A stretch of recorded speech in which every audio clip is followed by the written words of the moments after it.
Very often, a device does not get replaced because it is completely broken.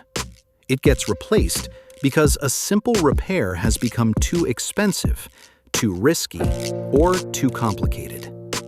It is not just bad luck. It is also the result of design. Everything seems better than before. Thinner, faster, more elegant. But the exact moment it breaks, the truth appears. Modern technology has become much harder to repair. The explanation is not only that devices are more advanced, they are built around a different logic. Industrial adhesives have taken the place of screws. Batteries are fixed directly into the casing. Screens are bonded into assemblies that are difficult to separate.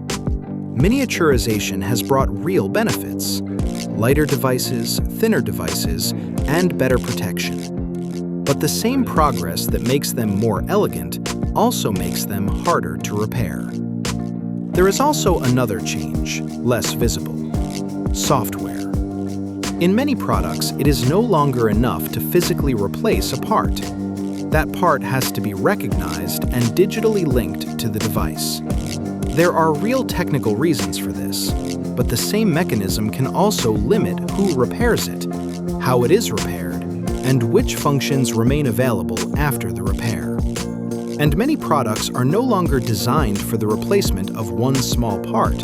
They are built in large modules.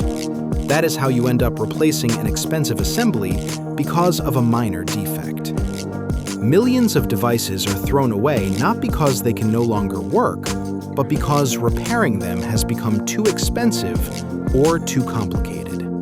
We are not only losing money, we are losing access, freedom, and control over the objects we buy. A truly good product should not only impress when it is new, it should remain useful, maintainable, and repairable over time. Maybe real progress also means technology that remains, in the most literal sense, ours.